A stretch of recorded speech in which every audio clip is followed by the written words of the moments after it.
to 12 noon. One solid hour of in-depth analysis of the machinery that makes our country tick. The Edge, cutting into the matters at hand.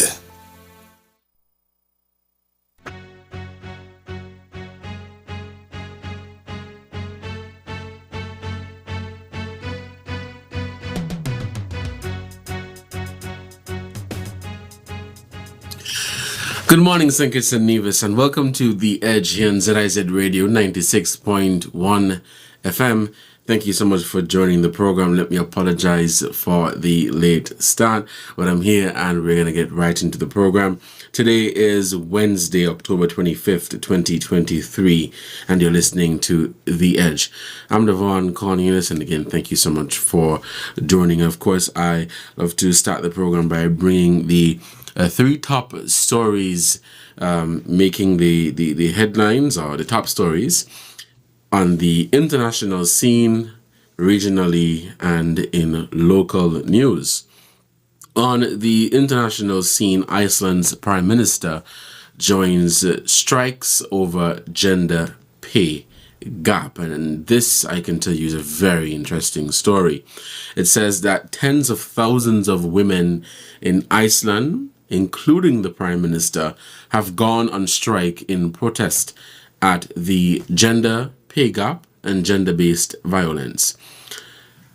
Prime Minister Catherine Jacobstadder is one of many women taking part in the Kavina-free or Women's Day Off, which marks the first full day women's strike in the nation since 1975.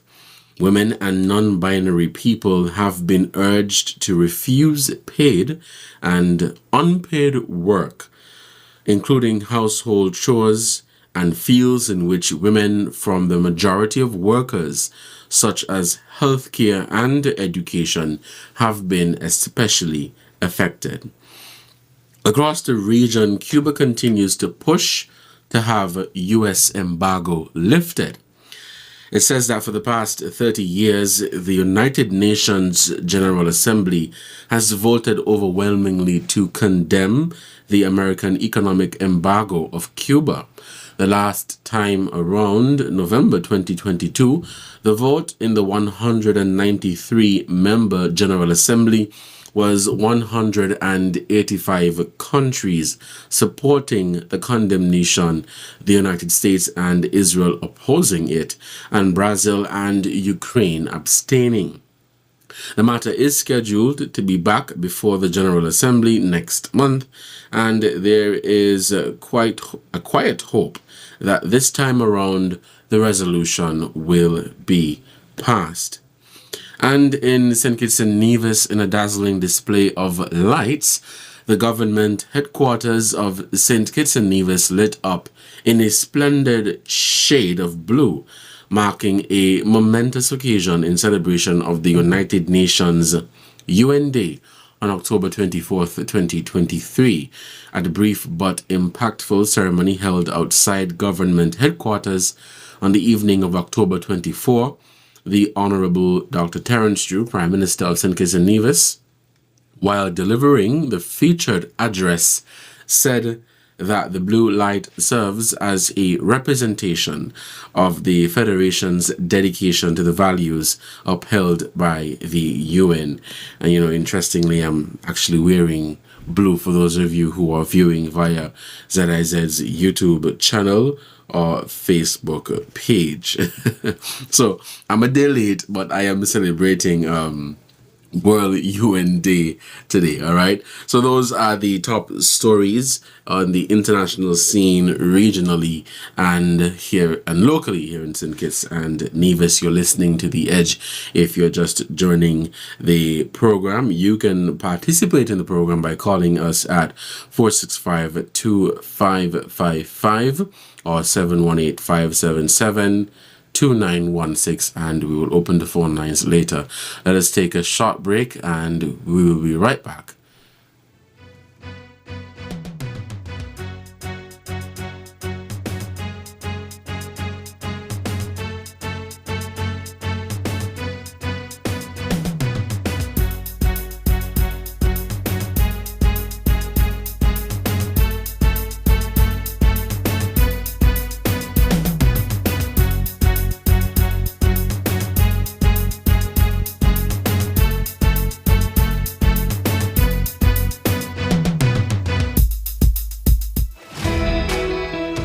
Join us every Wednesday for In Focus, a weekly talk show produced by the St. Kitts Nevis Information Service, where we provide exclusives with key persons within the government and discuss pertinent, relevant, and interesting matters that affect us all.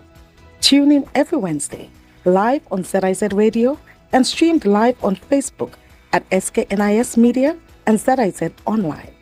In Focus, your government, your business.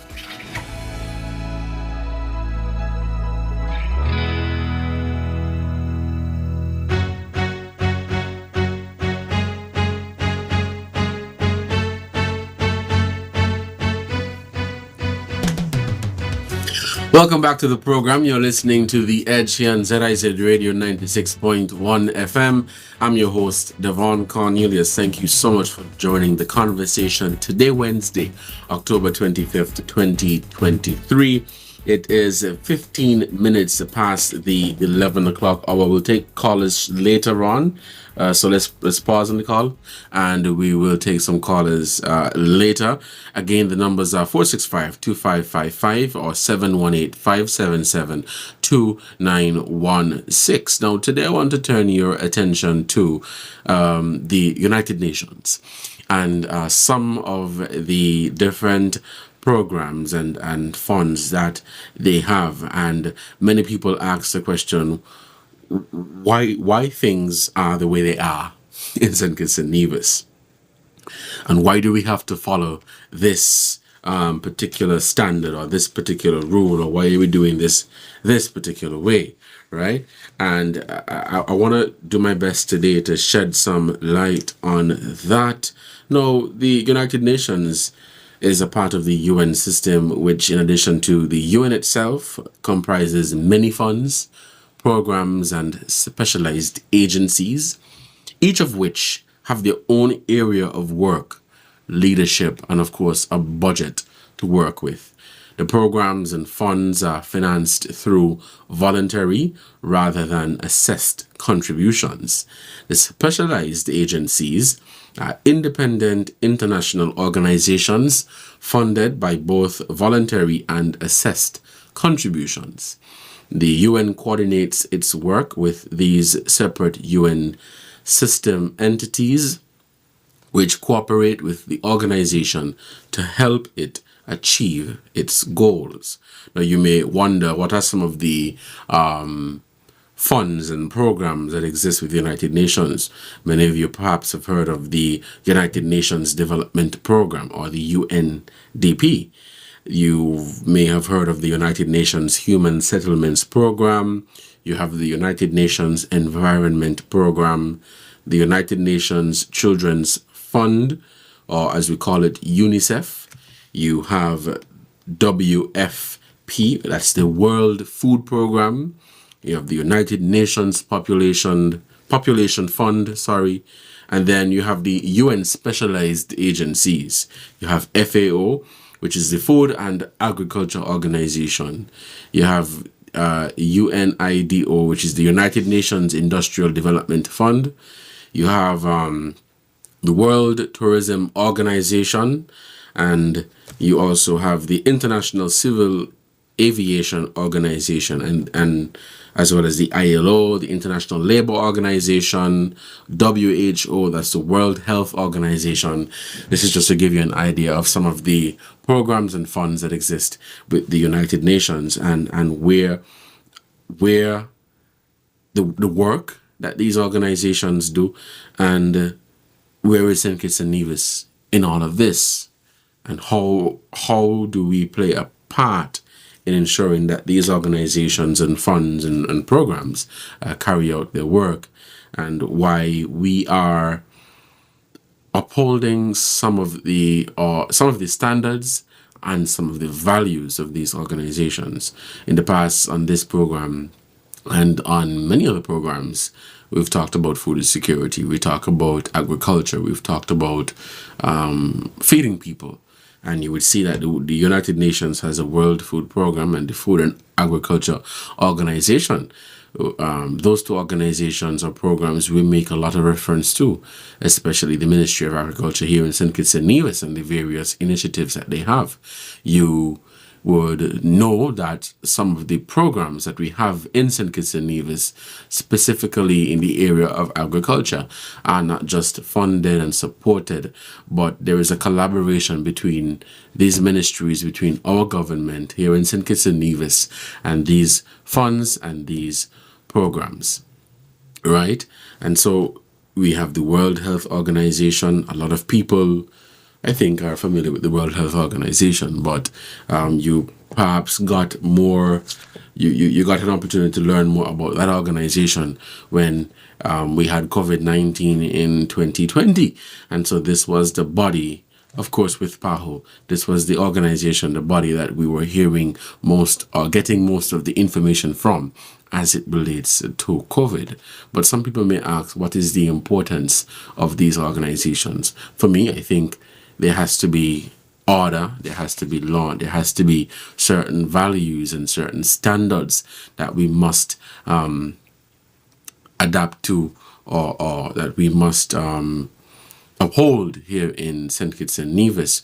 We talk so much about the 25 by 2025 agenda, the Sustainable Development Goals. We sign on to these things, and these funds and programs would help us to get there. It is 20 minutes past, so I want to have a conversation on this and get your thoughts and feedback on these programs. And so we'll open the phone lines and we'll begin taking some calls at 465-2555. We have our first caller for this morning. Caller, good morning. You are on the air. Good morning, my friend Devonne. How are you doing?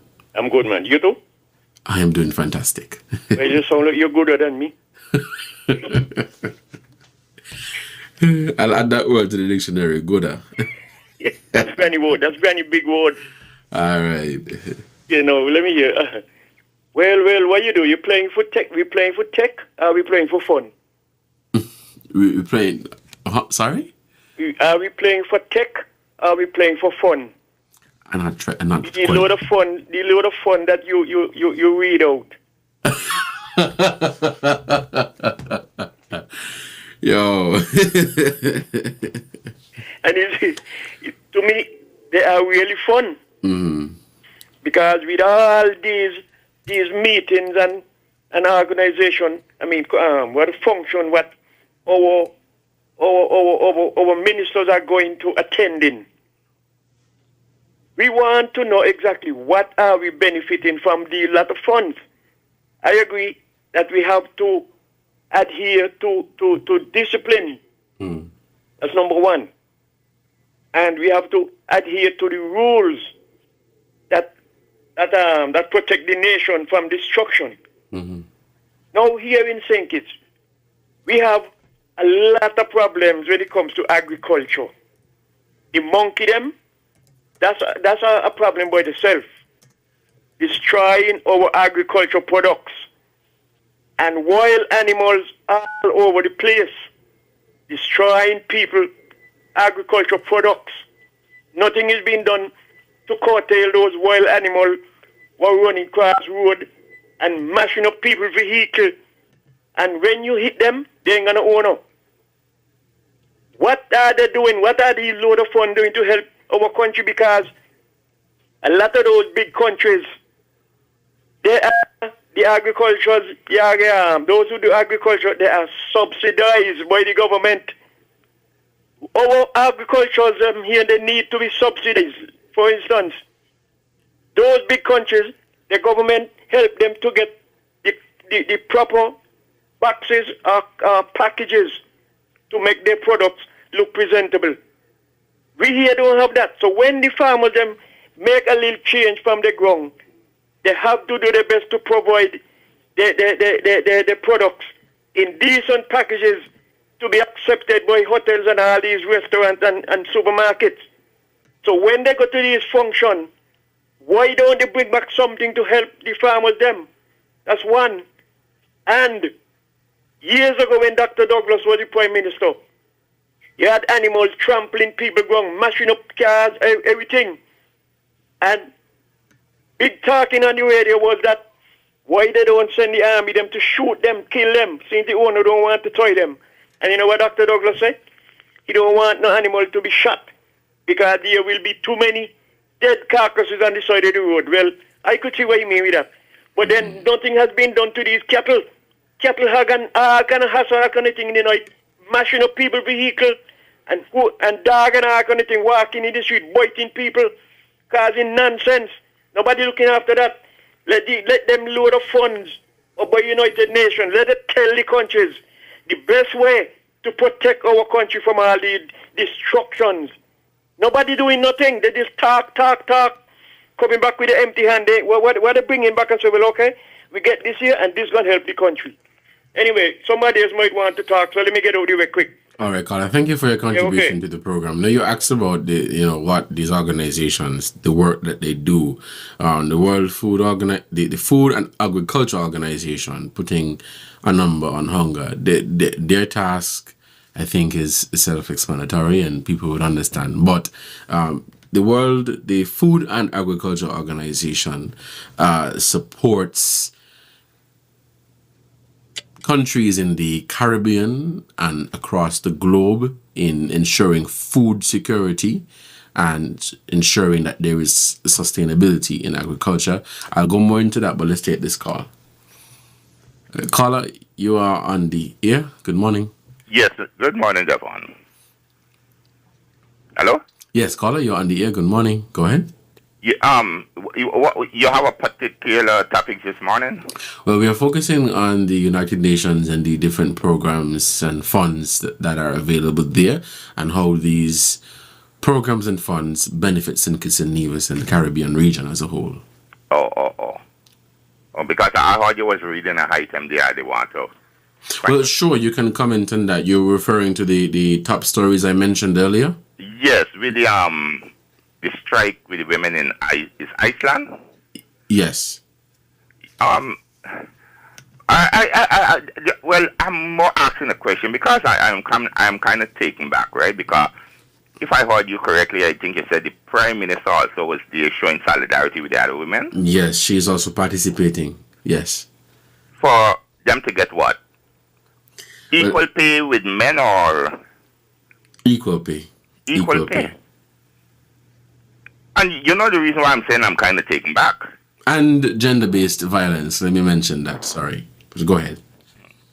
Well, okay, with the gender-based violence, okay, but in terms of the pay, well, I don't know what kind of structure they have there in Iceland, but I think, well, if she's the Prime Minister, right, I mean, there's one way to solve that problem where the women is concerned in terms of equal pay. Because she's the Prime Minister. Yeah, that is why I said I'm kind of taken back. Unless, well, there is, because, they have some countries that have president and prime minister, and the president has more power than the prime minister. So that is why I said, I don't know the type of structure they have, Well, and then it could be with the House of Assembly also, So you see where I'm going with this? Yes, well, maybe it's a case where this is there are a series of steps that the Prime Minister will take, and this is the first one that she was advised to take to join them in their protest. And so maybe she's currently engaged in conversations to address the issue of that gender pay gap. Yeah, because as I said, she can negotiate whatever, in cabinet with her other colleagues, and then if it is to be legislated, she take it to the House. You see what I mean? Right. And that is why I said I don't want to lay too much criticism at her because I don't know the structure of the country. Because in every country they have different structure. You see what I mean? But it caught my attention, so that is why I called. But I'm gonna continue to listen. All right, Carl. And also to follow the development there and see how things unfold. Thank you. Thank you so much for your contribution to the program. For those of you who are just tuning in, you're listening to The Edge here on ZIZ Radio 96.1 FM. I'm Devonne Cornelius. Let's take a break, and we will be. Do we have any callers on the line? Okay, we'll take a break, and we'll be right back.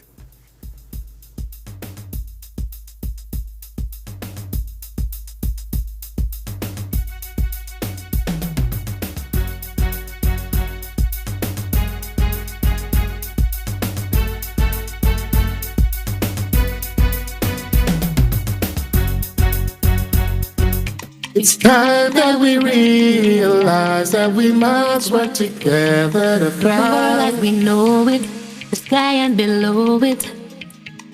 Could I never have more wonder? Yeah, with life and all you see and the climate's changing, but hope is remaining.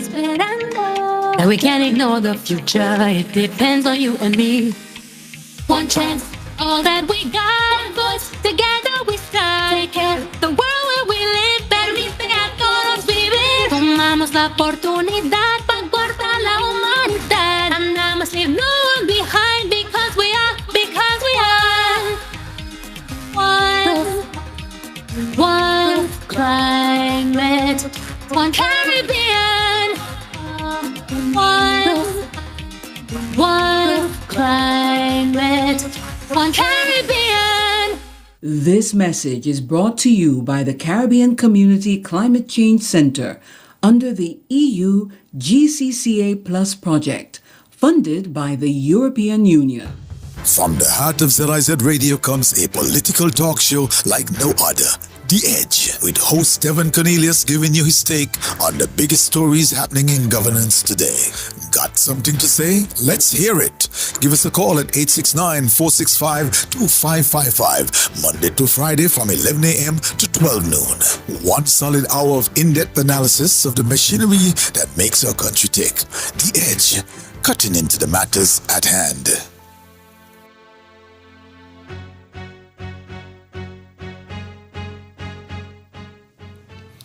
Welcome back to the program. You're listening to The Edge here on ZIZ Radio 96.1 FM. I'm your host, Devonne Cornelius, and thank you so much for joining the program. Today is Wednesday, October 25th, 2023.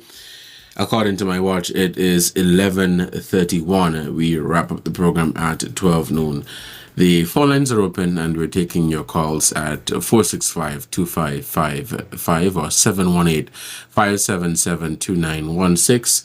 We are also live on ZIZ's YouTube channel, or you can also find us on ZIZ's Facebook page.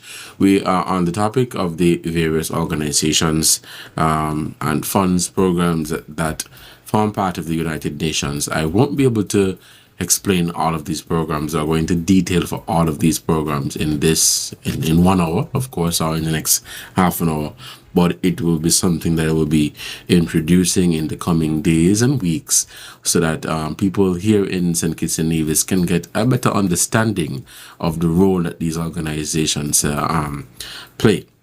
Now, we were talking about the Food and Agriculture Organization, and I can tell you from what I'm seeing here via their platform is that the Food and Agriculture Organization has been supporting Caribbean countries, including St. Kitts and Nevis, in building agribusiness capacities, encouraging farmers to plant before putting seed in the ground. And so I remember we had a conversation here recently about smart agriculture and adapting to the technologies that exist today in 2023 to ensure that there is smart agriculture, there is sustainable agriculture, and how to better assist farmers in responding to natural disasters. We had Hurricane Tammy and we were impacted by that. And so these programs, or this program in particular, exists to equip farmers with the necessary skills and training to better respond. But we want to hear from some callers. Let's head back to the phone lines and we'll take this call. Caller, you're on the air. Good morning. Good morning, Devonne. Welcome to the program. Yes. The UN, I think, is the closest thing to world government. But unfortunately, it reflects the best as well as the worst of the governments of the member nations. Okay? It would be nice if it reflected just the best, but the unfortunate thing is that it reflects some of the worst things in the individual governments as well. First, it is not really a democratic organization. Okay, it operates essentially on might is right. You have the Security Council, for instance, which wields excessive power and has essentially the power to veto. All right, and that's the countries that make up the Security Council are the large powers. At least the General Assembly allows for the voices of the other countries and small countries, including small countries like ours, to be heard. Okay? Even though, generally speaking, our interests and what we think is often ignored by the larger powers. So we have, for instance, key resolutions like the Cuban embargo, like the resolutions concerning the Israeli-Palestinian issue. Those are just ignored, right? Usually by the U.S., who just vetoes it. Okay? And what we find is that the U.S., which contributes the most to the operations of the organization, I guess because the Petty Piper, they insist on calling the tune. All right? So it's not really a democratic organization. But you did mention, and this is where the best comes in, you did mention specific organizations like the WHO, the Food and Agricultural Organization, FAO, the ILO, and UNESCO and UNICEF, which do commendable work, okay? And so in that aspect, I think it is still useful. Right. But every now and again, you hear people expressing disgust almost at the fact that the place is really just a talk shop, has no teeth, depends on the goodwill of the member nations to implement whatever resolutions are made, and everybody basically looks after, they try to get their interests looked after, and in the final analysis, it ends up being the larger countries who decide exactly how effective the organization is. But do you think it's a case where some of these organizations are not doing any work, or is it a case where some people are not just aware of the work that these organizations do? No, the individual organizations like those I mentioned do. Yes. They do good work. There's no question about that. Okay, they really do good work. Okay. Okay, it's just that on the big issues, especially the security issues, world peace and those kinds of things, they fall short, mainly because the big powers look after what they consider their interests, and usually their interests are not the interests of everybody else. Okay? For instance, when you're talking about a New World Order, for instance, where or North-South, the North-South issues, they adopt the position of the North, the well-to-do North, and at the expense of the Africas and the South Americas and so on. That's just a fact of life. What might eventually be interesting is if, for instance, about the BRICS countries, if in fact they develop as a bloc, okay, to counter the power of the larger countries, that might make the whole place a little more effective. Okay, it will be difficult for a bloc like that to coexist with the UN. Most likely they'll operate at cross purposes. Okay, because like I said, it all boils down to the interests of individual countries. But it's certainly good that when a balance is struck, so that you don't have too much weighted in favor of the developed countries, which, as I said, have an advantage. Okay, Taiwan again is another issue, which shows up the hypocrisy, if you want, or double standards of the UN. You know, if you were to study that issue, it will give you a headache, because here you have so many countries recognizing China, mainland China, right? But at the same time, Taiwan operates essentially as an independent country. And it's just a small number of countries that still recognize Taiwan as an independent country, you know? And then you have some of the United Nations members who want to eat the cake and still have it. Like, for instance, those that recognize China as they have a one China policy, which means that they recognize mainland China, but still have economic ties with Taiwan because it benefits their interests. Mm-hmm. So it's a very complex situation which we find ourselves in with the UN. But overall, I think it has done good work. It has some monumental failures as well. It has not solved, for instance, the situation in Haiti. Right, which you think would have been one of the easier ones to solve, but it seems to be intractable, and that again is because of the skewed relations between those who have the money and the power, and what they perceive as their interests. It's probably not in their interest to see a stable functioning. And you know, and as you said, Carla, I guess this is one of the reasons why people see it as a talk shop when you made reference to the issues that Haiti face, and the UN, providing assistance there or fixing the issue.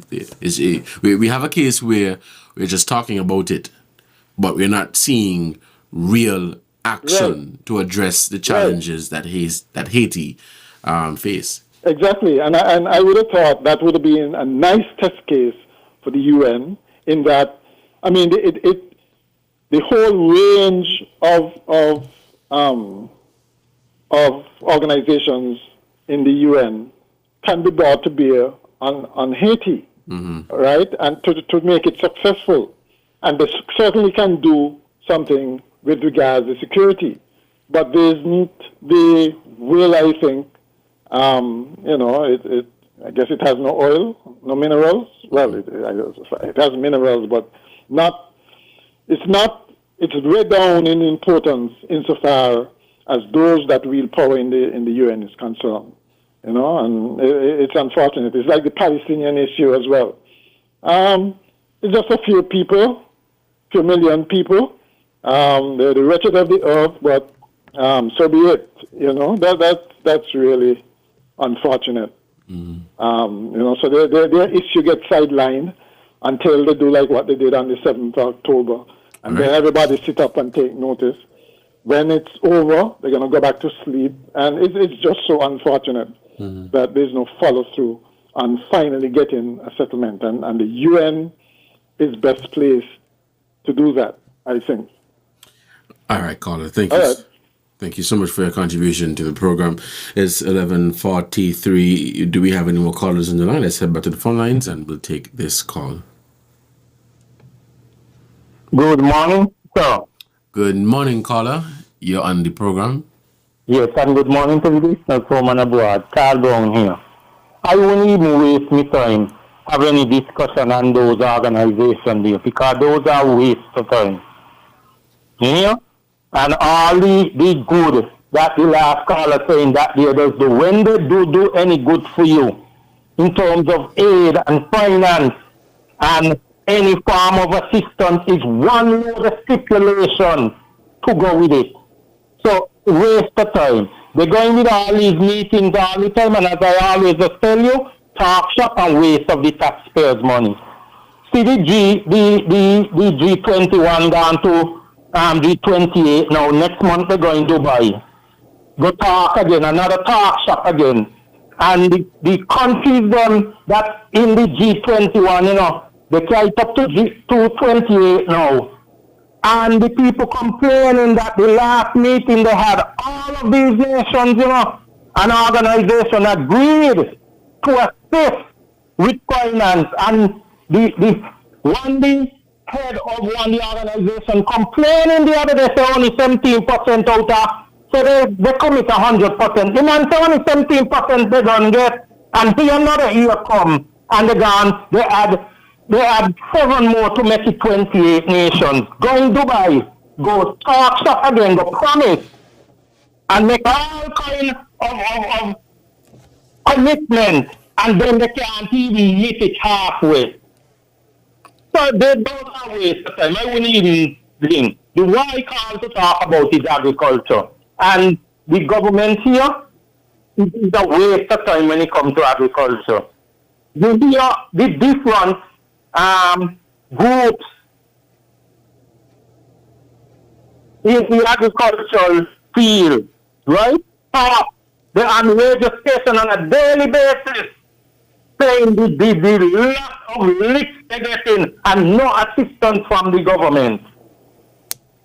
The other day, the government, the agriculture minister, both, you know, he's bringing 2 new tractors. Up to yesterday, head of organization and Freedom Radio complaining that they're ready to plant, but they're waiting on harrow to their land to be prepared. They say they have private tractors. Most of the people with the private tractors, them to cut up, are done at this moment. And the book months ago, and they're still waiting to get assistance to get their land cut up and prepared to plant. And you know what they said yesterday? To get back 1 tractor on the road is $16,000.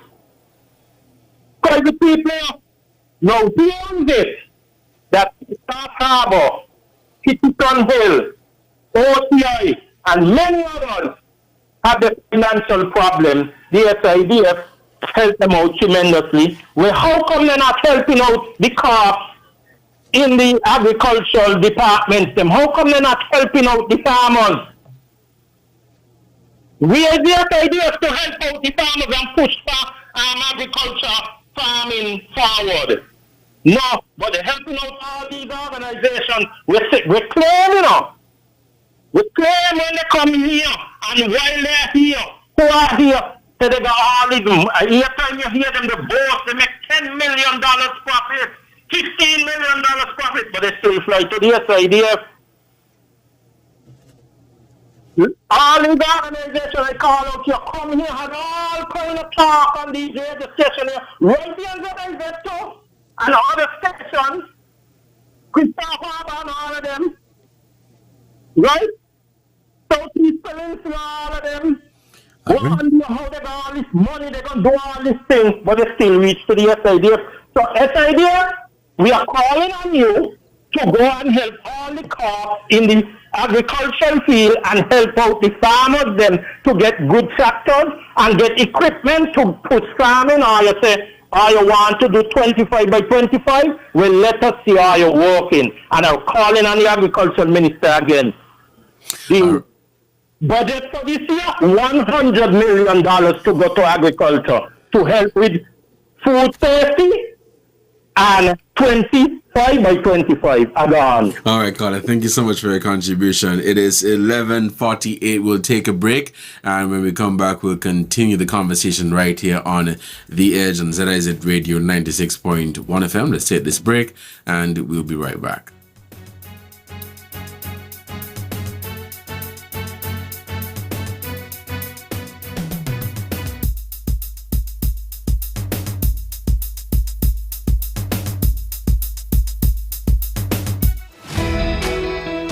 Join us every Wednesday for In Focus, a weekly talk show produced by the St. Kitts Nevis Information Service, where we provide exclusives with key persons within the government and discuss pertinent, relevant, and interesting matters that affect us all. Tune in every Wednesday, live on ZIZ Radio and streamed live on Facebook at SKNIS Media and ZIZ Online. In Focus, your government, your business.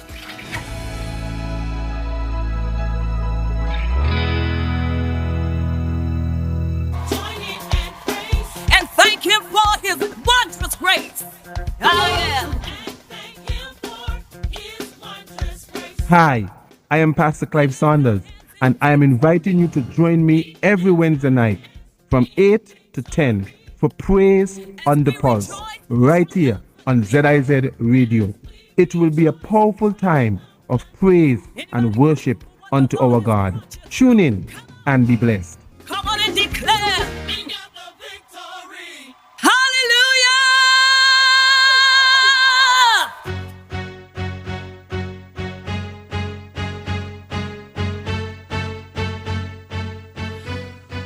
Welcome back to the program. Now, I wanted to share some information with you, but I want to begin by saying, as the caller spoke about farmers, and I want to say this, I can't sit here and act like I know or I could relate to the challenges that farmers and people in the industry face, even though they might come and say, Mr. Cornelius, this is what's going on.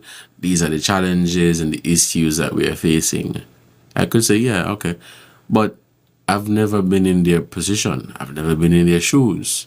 So I won't be able to understand where they come from. So whenever farmers and people who work in the industry in agriculture speak about the issues and challenges that they're facing, I listen to them. I wanted to share some information with you, callers, listeners, about some of the work that the Food and Agriculture Organization has been doing to support farming and to support agriculture in the Caribbean. Now, when the regional banana industry collapsed in the Caribbean in the past decade, farmers in St. Vincent and the Grenadines took a proactive stance and increased their focus on the production and export of dasheen, a Caribbean variety of the starchy staple food taro. The new direction, which more than doubled farm gate prices for dasheen, owed much of its success to an FAO project launched in 2008 to provide alternative income opportunities for commodity-dependent farmers. FAO worked with the Caribbean Farmers Network to improve the professionalism and capacities of farmers groups throughout the Caribbean. Today, thanks to the commercialization process promoted by the project, farmers in the region see and treat their farms as businesses.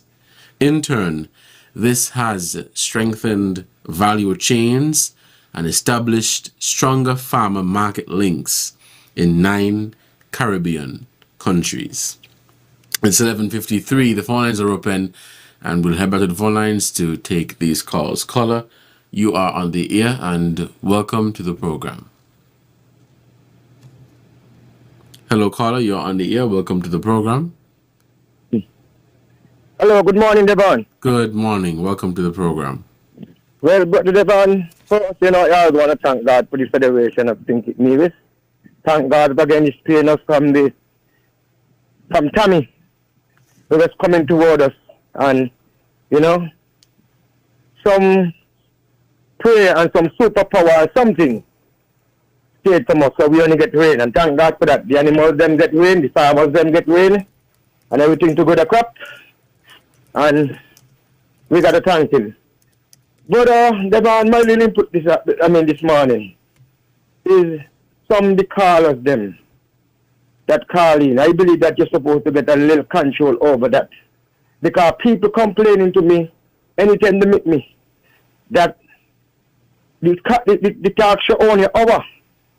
And one man want to take up 10 minutes and nearly 15 minutes on one topic.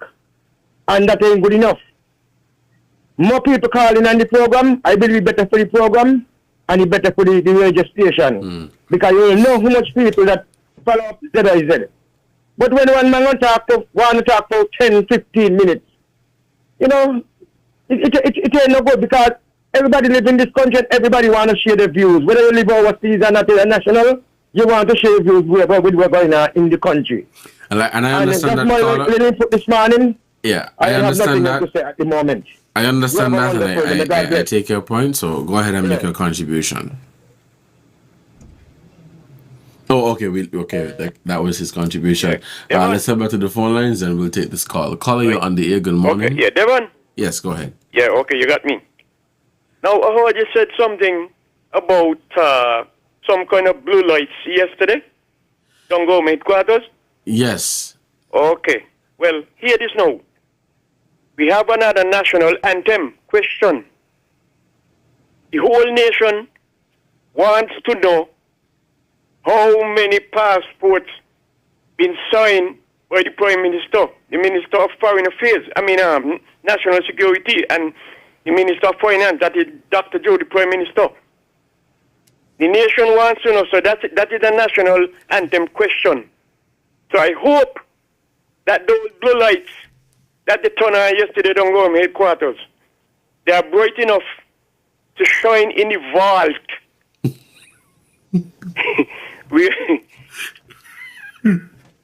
where the answer is, and the knowledge is to tell the nation how many passports been signed. Thank you very much. That's all I got to say because time short and gone. I'll see you tomorrow. Okay, caller. Thank you for your contribution to the program. It's 11:57 here in the studios of ZIZ Radio. Let's take this final call. Caller, you're on the air. Good morning. Good morning. Hello? Hi, caller. Yes, you're on the air. Go ahead. Good morning. My contribution. When Mr. Politics saying people take long, he take long too. So they come straight to the point. Thank you. All right, caller. Thank you for your contribution to the program. This has been another edition of The Edge here in ZIZ Radio 96.1 FM. The program is also live on ZIZ's YouTube channel, Facebook page, and ZIZ TV. And so you can follow the discussion there. Let me say thank you so much for being a part of the program. Over the next few days and weeks, I will be bringing on some guests to join me on the program as a recommendation made by, that was in the works, but a recommendation made by some of the listeners and callers to the program. We had last week, I think it was Dr. Jensen Wharton, the Director of Health Institutions, and he spoke or gave an update on the Ministry of Health and some of the work that they've been doing at the JNF General Hospital. And so I will be touching base with different people across St. Kitts and Nevis, not just public sector, but in the private sector as well, to have them on the program to speak on various topics. Again, thank you so much for joining the conversation. It's been a good one. Until next time, you guys stay safe and enjoy the rest of your Wednesday. See you tomorrow.